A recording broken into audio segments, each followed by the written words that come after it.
Good afternoon, folks. Welcome again to The Revealing. Once again, I am your host, Pavarotti, here explaining all the details, filling in the blanks on the Idaho 4 atrocity. Now, in this video, I'm going to put the final pieces together for you of what is going on and what's going to actually take place in this case, because I firmly believe that they're going to find Mr. Kohberger guilty of this crime, and then it's the last you're going to hear about it once they do. The reason I believe they're going to find Mr. Kohberger guilty is because law enforcement has manufactured enough evidence and they have enough circumstantial evidence to be able to prove the case. And they already know that he is the assailant.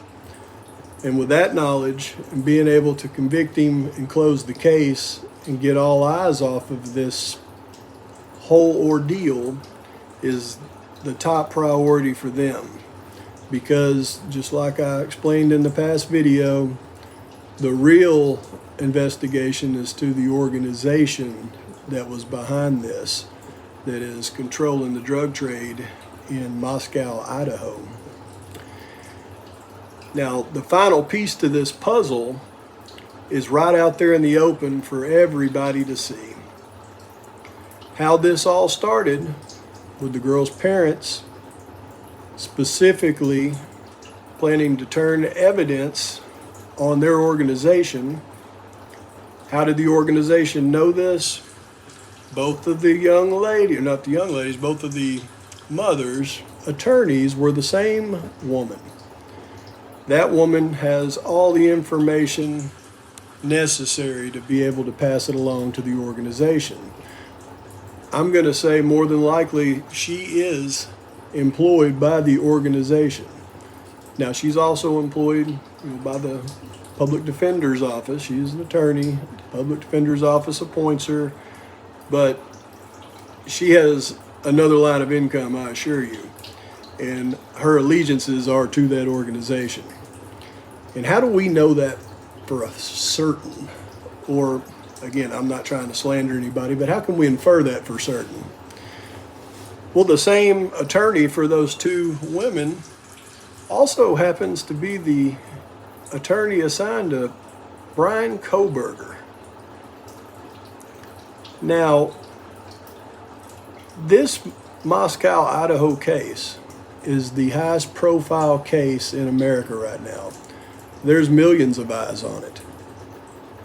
Brian Kohberger, who is facing 4 capital murder charges, which means that's the death penalty 4 times. They literally have to kill him 4 times, is being defended by a public defender in Moscow, Idaho. Now, there are defense attorneys all over the United States, and I'm sure plenty in Idaho, that would love to make a name for themselves by defending Brian Kohberger.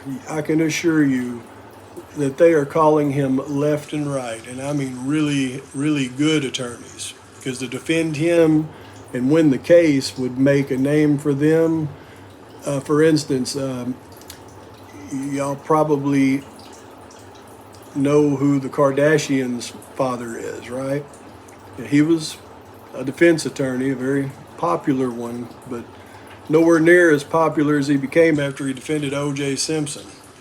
He was so popular that his children are the most known people in America now, maybe the world. And that all started with him defending O.J. Simpson. So if you think for a second that these high-profile defense attorneys wouldn't pro bono, absorb all the cost involved and take the case for Mr. Brian Kohberger in this matter, just on the even a small glimpse of a chance that they could find him innocent in front of the millions of eyes that'll be on this case to make them famous, they would do it in a heartbeat. And you know this. But he isn't accepting any of the offers from these attorneys. What kind of sense does that make? He's keeping the public defender. The same one, again, that defended both of the young ladies in the possession with intent to deliver cases.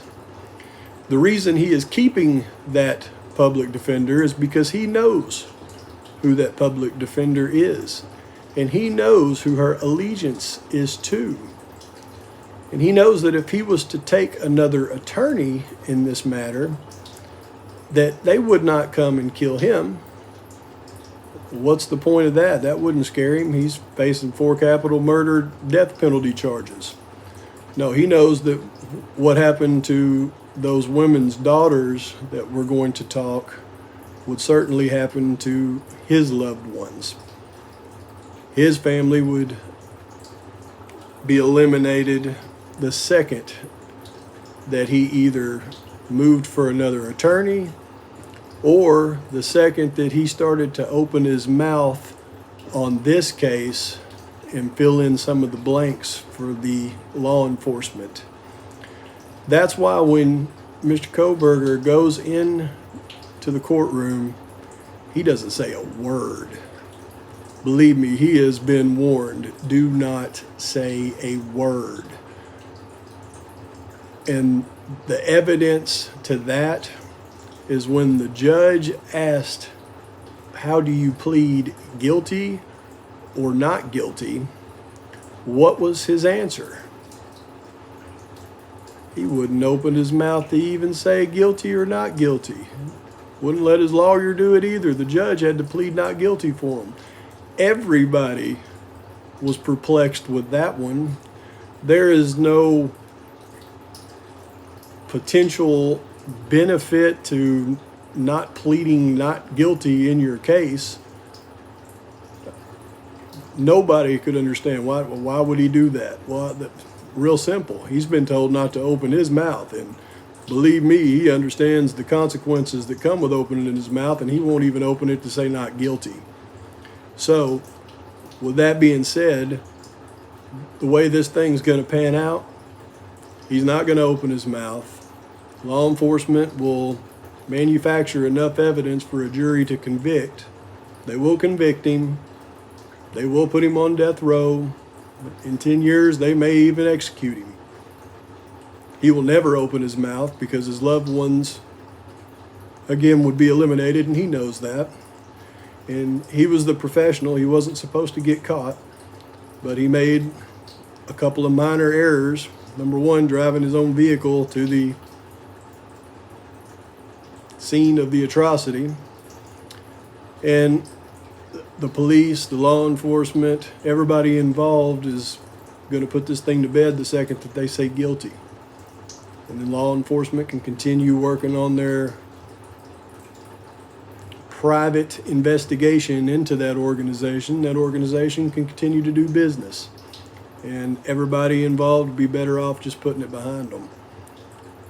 But for those of you that have come up with a lot of scenarios, they think that Mr. Kohberger is innocent.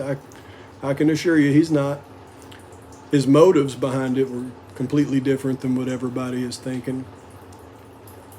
And the reason that those 2 young ladies, plus their friend and their boyfriend, are no longer with us is simply because their mothers were involved in the drug trade, were arrested, didn't face up to the consequences and take their convictions. They decided to work with law enforcement, rat out an organization that they knew better to rat out, and a message was sent. And collateral damage happened when the message was sent, and that's where we're at. And I could continue to go on and fill in blanks for you and piece this puzzle together even more, but I don't think I have to. I think at the close of this video, you should have plenty of understanding of what's going on in this case. And with that, I bid you farewell.